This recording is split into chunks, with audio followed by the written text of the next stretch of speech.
University 2016 CRGയുടെ corporate regulations and ഗവർണൻസിന്റെ question paper നമ്മൾ നോക്കിക്കൊണ്ടിരിക്കുകയായിരുന്നു.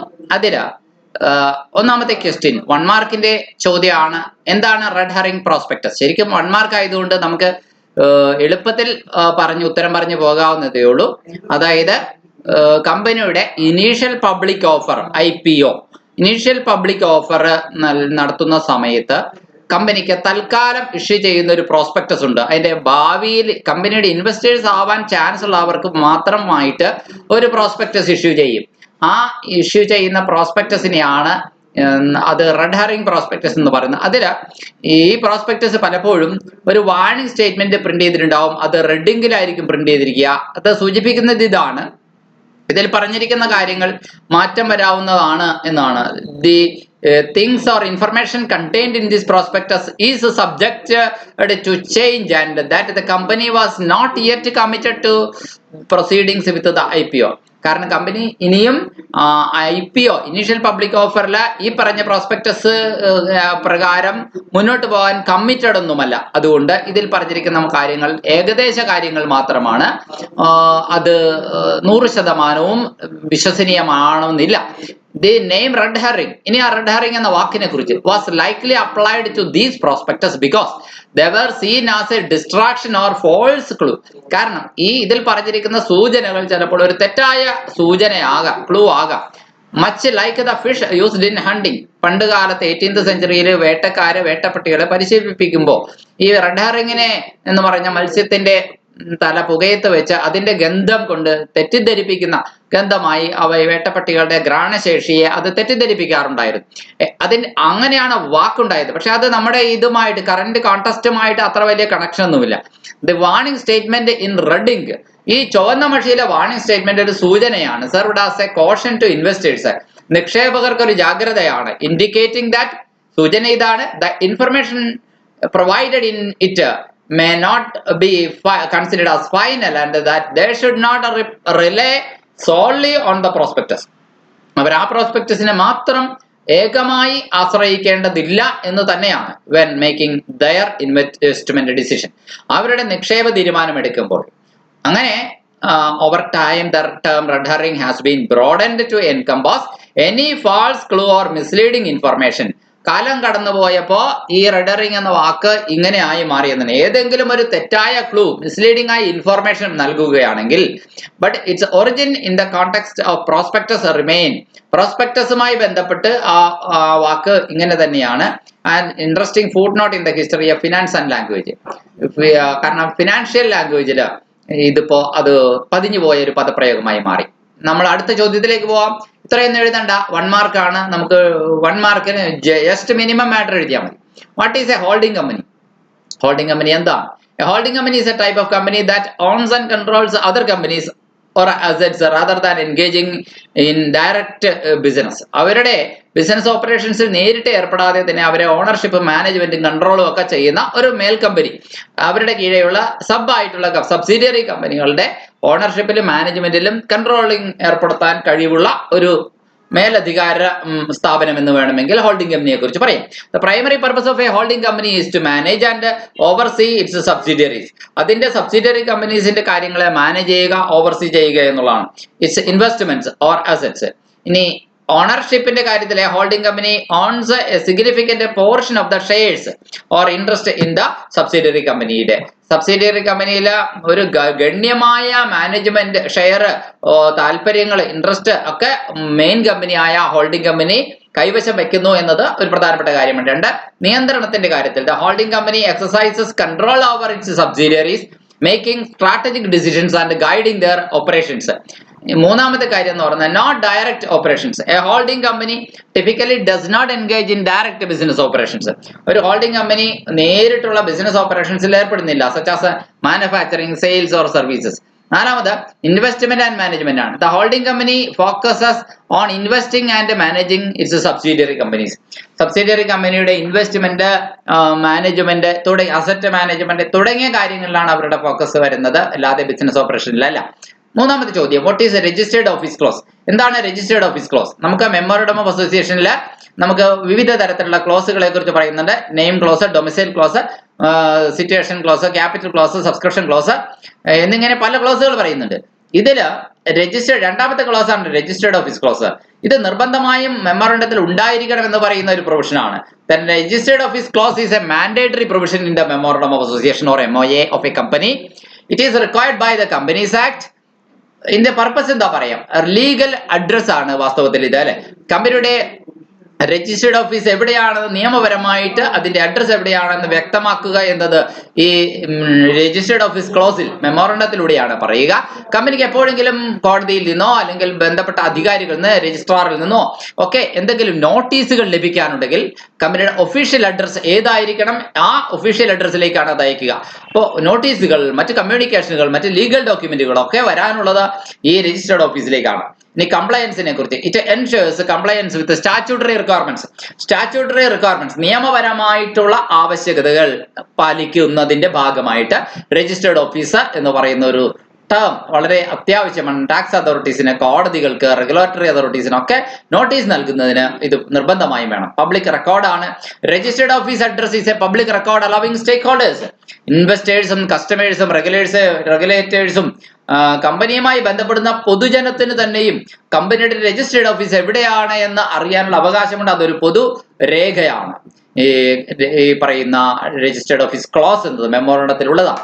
അടുത്തത്, who is a shadow director. ആരാണ് ഒരു ഷാഡോ ഡയറക്ടർ? ഷാഡോ ഡയറക്ടർ ആരാണ് എന്ന് ചോദിച്ചാൽ, is an individual who although not formally appointed as a director. അദ്ദേഹം ഒരു ഡയറക്ടറായിട്ട് അപ്പോയിന്റ് ചെയ്യപ്പെട്ട വ്യക്തിയൊന്നുമല്ല ഔപചാരികമായി പറയുമ്പോൾ, എങ്കിലും even though he exercises significant influence and control over company's decisions and operations. കമ്പനിയുടെ തീരുമാനങ്ങളിലും പ്രവർത്തനങ്ങളിലും ഗണ്യമായ സ്വാധീനം, നിയന്ത്രണവും ചെലുത്താൻ പോകുന്ന ഒരു വ്യക്തിയായിരിക്കും അദ്ദേഹത്തെ ഷാഡോ ഡയറക്ടർ എന്ന് പറയാം. അപ്പോൾ അദ്ദേഹം കമ്പനിയുടെ ഡിസിഷൻസിനെ ഇൻഫ്ലുവൻസ് ചെയ്യുന്നു, കമ്പനിയുടെ ആക്ഷൻസിനെ കൺട്രോൾ ചെയ്യുന്നു, എന്നാൽ നോട്ട് ഫോർമലി അപ്പോയിന്റഡ്. ഈ 3 പോയിന്റ് പ്രധാനമാണ്. ഇനി അദ്ദേഹം എക്സാമ്പിൾ പറയാം. ചില മേജർ ഷെയർ ഹോൾഡേഴ്സ് ഉണ്ട്. A major share holder who exercises significant influence over the company's decisions and operations. കമ്പനിയുടെ തീരുമാനങ്ങളില്, പ്രവർത്തനങ്ങളില് ഗണ്യമായ സ്വാധീനം ചെലുത്തുന്ന വ്യക്തി അദ്ദേഹം ചിലപ്പോൾ ഒരു ഷാഡോ ഡയറക്ടറിന്റെ റോൾ ചിലപ്പോൾ, കാരണം അദ്ദേഹത്തിന് കൂടുതൽ ഷെയർ ഉള്ള വ്യക്തിയാണ്, അത് സ്വാഭാവികമായിട്ടും അദ്ദേഹത്തിന് ഒരു സ്ഥാനം കമ്പനിയിൽ ലഭിക്കും. പക്ഷെ അത് ഉപയോഗപ്പെടുത്തിയ ഒരു ഡയറക്ടറുടെ പദവിക്ക് തുല്യമായ സ്വാധീനം, നിയന്ത്രണം അദ്ദേഹം അതിനകത്ത് പ്ലേ ചെയ്യുന്നുണ്ടെങ്കിൽ സ്വാഭാവികമായ ഒരു ഷാഡോ ഡയറക്ടർ എന്ന പദപ്രയോഗം അദ്ദേഹത്തിന് യോജിക്കും. ഇനി ഫാമിലി മെമ്പേഴ്സ്, ചിലപ്പോൾ കമ്പനി ഫാമിലി മെമ്പേഴ്സ് ഉണ്ടാവാം. അപ്പോൾ ഡയറക്ടറുടെയോ ഷെയർ ഹോൾഡറുടെയോ ഒക്കെ ഉണ്ടാവാം.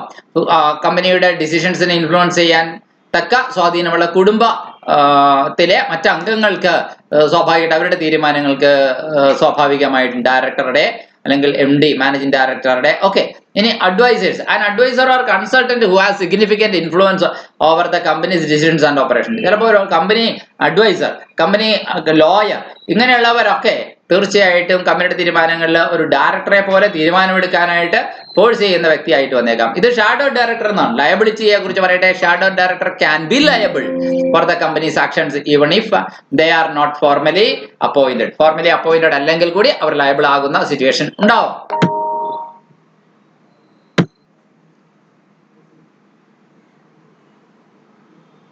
അഞ്ചാമത്തെ ചോദ്യം ഇതാണ്, what are the matters discussed in statutory meeting. Statutory മീറ്റിംഗിൽ ചർച്ച ചെയ്യുന്ന കാര്യങ്ങൾ എന്തൊക്കെയാണ്? A statutory meeting of A company typically discusses the following matters. ഒരു കമ്പനിയുടെ സ്റ്റാറ്റ്യൂട്ടറി മീറ്റിംഗ് സാധാരണഗതിയിൽ താഴെ പറയുന്ന കാര്യങ്ങളാണ് ചർച്ച ചെയ്യുക. കീ അജണ്ട ഐറ്റംസ്, പ്രധാനപ്പെട്ട അജണ്ടയിൽ പറഞ്ഞിരിക്കുന്ന, കാര്യപരിപാടിയിൽ പറഞ്ഞിരിക്കുന്ന, കമ്പനി മീറ്റിംഗിലെ കാര്യപരിപാടിയിൽ പറഞ്ഞിരിക്കുന്ന പ്രധാനപ്പെട്ട സംഭവങ്ങൾ, അത് ആർട്ടിക്കിൾസ് സ്വീകരിക്കുന്നതിനെ കുറിച്ച്, review and adoption of company's articles of association, കമ്പനിയുടെ ആർട്ടിക്കിൾസിലെ ഭേദഗതിക്ക് വേണ്ടി റിവ്യൂ ചെയ്യാം. Appointment of directors and officers, പുതിയ ഓഫീസർമാരെയും ഡയറക്ടർമാരെയും അപ്പോയിന്റ് ചെയ്യുന്നതുമായി ബന്ധപ്പെട്ട്, election or appointment of directors, auditors and other key officers, share capital and allotment, discussion of share capital, allotment of shares and related matters, business operations, overview of the company's business operations, കമ്പനിയുടെ business ഓപ്പറേഷൻസിന്റെ overview, objectives and strategies, financial matters, സാമ്പത്തികമായ കാര്യങ്ങൾ, review of financial statements, budgets and related financial matters, statutory compliance, discussion of statutory compliance, നിയമപരമായ കാര്യങ്ങൾ പാലിക്കുന്നതിനെ സംബന്ധിച്ച്, including regulatory requirement and filings, other business, any other business or matters that require attention or discussion. Purpose of a statutory meeting, statutory മീറ്റിംഗിന്റെ purpose എന്താണ്? The purpose of a statutory meeting is ഒന്ന്, convene the company stakeholders, കമ്പനിയുടെ സ്റ്റേക്ക് ഹോൾഡേഴ്സിന് ഗുണഭോക്താക്കള് വിളിച്ചുകൂട്ടുക എന്നുള്ള, bring together the share holders, directors and other stakeholders to discuss key matters. കാരണം സ്റ്റാറ്റ്യൂട്ടറി മീറ്റിംഗ് കമ്പനിയുടെ ലൈഫ് ടൈമിൽ ആദ്യമായിട്ട് നടത്തുന്ന ഒരു മീറ്റിംഗ് ആണ്. കമ്പനിയുടെ ഷെയർ ഹോൾഡേഴ്സ്, ഡയറക്ടർമാര്, കമ്പനിയുടെ മറ്റ് ഗുണഭോക്താക്കളൊക്കെ പ്രധാനപ്പെട്ട കാര്യങ്ങൾ ചർച്ച ചെയ്യാൻ ആകാംക്ഷാഭരിതരായിരിക്കുന്ന സമയമാണ്. അത് അവർക്ക് വേണ്ടി വിളിച്ചുകൂട്ടുക. എസ്റ്റാബ്ലിഷ് ദ കമ്പനീസ് ഫൗണ്ടേഷൻ, കമ്പനിയുടെ അടിത്തറ സ്ഥാപിക്കുക. Finalise the company structure, company എപ്രകാരമുള്ളതായിരിക്കണം, കമ്പനിയുടെ ഭരണം എങ്ങനെ വേണം, കമ്പനിയുടെ ഓപ്പറേഷണൽ ഫ്രെയിംവർക്ക് ഏത് രീതിയിലായിരിക്കണം, ഇത്തരം കാര്യങ്ങൾ തീരുമാനിക്കപ്പെടുന്ന ഈ സ്റ്റാറ്റ്യൂട്ടറി മീറ്റിംഗിലാണ്. എൻഷുർ കംപ്ലയൻസ്, പിന്നെ നിയമപരമായ ഒരു ബാധ്യതയുണ്ട് സ്റ്റാറ്റ്യൂട്ടറി മീറ്റിംഗ് വിളിച്ചു കൂട്ടണമെന്ന്, അത് പൂർത്തീകരിക്കാൻ വേണ്ടി, അത് കംപ്ലൈ ചെയ്യാൻ വേണ്ടിയിട്ട്. Then the specific agenda items may vary depending on the company's jurisdiction, size and type. അപ്പോൾ ചോദിക്കും, സ്റ്റാറ്റ്യൂട്ടറി മീറ്റിംഗിലെ അജണ്ട എല്ലാ കമ്പനിക്കും കോമൺ ആണോ? അല്ല, ഓരോ കമ്പനിയുടെയും അധികാരപരിധി, പ്രവർത്തന പരിധി, അതിന്റെ വലിപ്പം, അതിന്റെ ഏതു തരം കമ്പനിയാണ്, പ്രൈവറ്റ് ആണോ, പബ്ലിക് ആണോ, അങ്ങനെയുള്ള, അല്ലെങ്കിൽ ഏതു തരം ബിസിനസ് ആണ് അവർ ചെയ്യുന്നത് എന്നതിനനുസരിച്ച് വ്യത്യാസം വരും. ഇനി മറ്റൊരു ചോദ്യമാണ്, വാട്ട് ഈസ് വിസിൽ ബ്ലോയിങ്? എന്താണ് വിസിൽ ബ്ലോയിങ് എന്ന് പറയുന്നത്? Whistle blowing refers to the act of reporting or disclosing wrong doing. അതായത് വിസിൽ ബ്ലോയിങ് എന്ന് പറയുന്നത് എന്തെങ്കിലും ഒരു തെറ്റ് കമ്പനി ചെയ്യുന്നുണ്ടെങ്കിൽ അത് പുറം ലോകത്തെ അറിയിക്കുക. ഏതൊരു എംപ്ലോയിക്കും ബാധ്യതയുണ്ട്. ഒരു അൺഎത്തിക്കൽ ബിഹേവിയർ കമ്പനിക്കുള്ളിൽ നടക്കുന്നുണ്ട്, ഒരു ഇല്ലീഗൽ ആക്ടിവിറ്റി കമ്പനിക്കുള്ളിൽ നടക്കുന്നുണ്ട് within a company or organisation, എങ്കിൽ അത് പുറം ലോകത്തെ അറിയിക്കുന്ന പ്രവൃത്തിയാണ്, റിപ്പോർട്ടിങ്ങിന്റെ വർക്കാണ് വിസിൽ ബ്ലോയിങ് എന്നുകൊണ്ട് പറയുന്നത്. Whistle blowers are typically employees. ആരാണ് വിസിൽ ബ്ലോവേഴ്സ്? പലപ്പോഴും കമ്പനിയുടെ ഉദ്യോഗസ്ഥന്മാർ തന്നെയാണ്, അല്ലെങ്കിൽ മുൻകാല ഉദ്യോഗസ്ഥന്മാർക്കും ആവാം, ഫോർമർ എംപ്ലോയീസ് ആവാം, or other individuals with access to the company's internal information. കാരണം കമ്പനിയുടെ അകത്തുള്ള കാര്യങ്ങൾ ആക്സസ് ഉള്ളവർ അത് അവർക്കൊക്കെയാണ്. ഇനി ഏതൊക്കെ തരം വിസിൽ ബ്ലോയിങ് ഉണ്ട് എന്ന് ചോദിച്ചു കഴിഞ്ഞാൽ, ഇന്റേണൽ വിസിൽ ബ്ലോയിങ് ഉണ്ട്, എക്സ്റ്റേണൽ വിസിൽ ബ്ലോയിങ് ഉണ്ട്. അകത്ത് നിന്നുകൊണ്ട് കമ്പനിയുടെ കാര്യങ്ങൾ റിപ്പോർട്ട് ചെയ്യാം, supervisor, human resource department, internal audit team, ഇവർക്കൊക്കെ വിസിൽ ബ്ലോയിങ് നടത്താം. അതുപോലെ തന്നെ എക്സ്റ്റേണൽ വിസിൽ ബ്ലോയിങ് ഉണ്ട്, reporting wrongdoing to an external party. ഒരു എക്സ്റ്റേണൽ പാർട്ടി ചെയ്യുന്ന റോങ് ഡൂയിങ് റിപ്പോർട്ട് ചെയ്യുക, such as regulatory authority, law enforcement or the media. Regulatory authority ആവാം, law enforcement ആവാം, മീഡിയ ആവാം. ഇനി ഇത് വെളിപ്പെടുത്തിയാൽ ആ വെളിപ്പെടുത്തുന്ന വ്യക്തിക്ക് കുറെ പ്രൊട്ടക്ഷൻ ഒക്കെ ഉണ്ട് കേട്ടോ. ആരെങ്കിലും വ്യക്തിയെ വെളിപ്പെടുത്തിയത് കൊണ്ട് അയാളെ ശിക്ഷിക്കാനോ അയാളെ പീഡിപ്പിക്കാനോ കമ്പനിക്ക് കഴിയില്ല. Whistle blowers are often protected from retaliation by laws. Whistle blowing plays a crucial role in exposing wrong doing. Wrong ഡൂയിങ്ങിനെ വെളിപ്പെടുത്തുക എന്നുള്ളതാണ് വാസ്തവത്തിൽ വിസിൽ ബ്ലോയിങ് കൊണ്ട് ഉദ്ദേശിക്കുന്നത്. Bringing attention to unethical or illegal activities within a company. ഒരു കമ്പനിക്കകത്ത് നടക്കുന്ന unethical ആക്ടിവിറ്റീസും ഇല്ലീഗൽ ആക്ടിവിറ്റീസിനെയും എതിരെ അറ്റൻഷൻ കൊണ്ടുവരിക. അടുത്തത് പ്രൊമോട്ടിങ് അക്കൗണ്ടബിലിറ്റിയാണ്. അക്കൗണ്ടബിലിറ്റി മീൻസ് കണക്ക് ബോധിപ്പിക്കാനുള്ള ചുമതലാബോധം. അതായത് അവരവൻ ചെയ്യുന്ന പ്രവൃത്തികൾക്ക് കൃത്യമായ കാര്യകാരണം സൂചിപ്പിക്കാനുള്ള ചുമതല ബന്ധപ്പെട്ട ഉദ്യോഗസ്ഥന്മാർക്കുണ്ട്. അതുപോലെ തന്നെ പ്രൊട്ടക്ടിങ് സ്റ്റേക്ക് ഹോൾഡേഴ്സ്, കമ്പനിയുടെ ഗുണഭോക്താക്കളെ സംരക്ഷിക്കുക. Company employees, customers, investors and general public, അവർക്കൊക്കെ ദോഷം വരുന്നതിൽ നിന്ന് ഒരു നല്ല കാര്യം ചെയ്തുകൊണ്ട് അവരെയൊക്കെ രക്ഷപ്പെടുത്തുക എന്ന ഒരു ഉദ്ദേശവും ഉണ്ട് എന്നാണ് പറയുന്നത്. ഇനി ആരാണ് proxy? Who is a proxy? In a company a proxy is an individual. ഒരു പ്രോക്സി എന്ന് പറഞ്ഞ ഒരു വ്യക്തിയാണ്, or entity authorised to act on behalf of the shareholder or member. ഒരു ഷെയർ ഹോൾഡർക്ക് പകരമായി പ്രവർത്തിക്കാൻ, മെമ്പർക്ക് പകരമായി പ്രവർത്തിക്കാൻ, പ്രത്യേകിച്ചും ടിപ്പിക്കലി ഇൻ വോട്ടിംഗ് മാറ്റേഴ്സ്, പ്രത്യേകിച്ചും വോട്ടിംഗ് മാറ്റേഴ്സിൽ. A proxy's primary role is to, പ്രോക്സിയുടെ പ്രധാനപ്പെട്ട റോൾ എന്താണ്?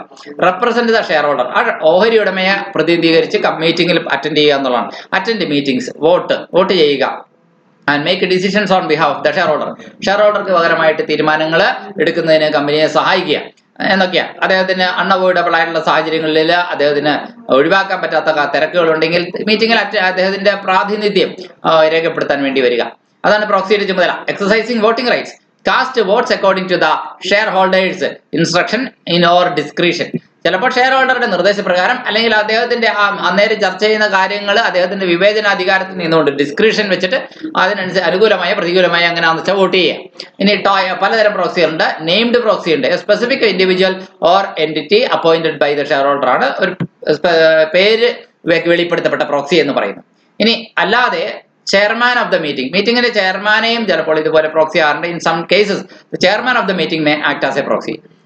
മീറ്റിംഗിന്റെ ചെയർമാനും പ്രോക്സി ആയിട്ട് ആക്ട് ചെയ്യാറുണ്ട്. ഇനി appointment by a shareholder through a written proxy form, ഒരു ഷെയർ ഹോൾഡർക്ക് ഒരു രേഖാമൂലം എഴുതപ്പെട്ട പ്രോക്സി ഫോമിലൂടെയോ ഓർ ഇലക്ട്രോണിക് സബ്മിഷനിലൂടെയോ പ്രോക്സിയെ അപ്പോയിന്റ് ചെയ്യാവുന്നതാണ് എന്നാണ് പറയുന്നത്, ഇമെയിലിലൂടെ. What is the transferability of shares? എന്താണ്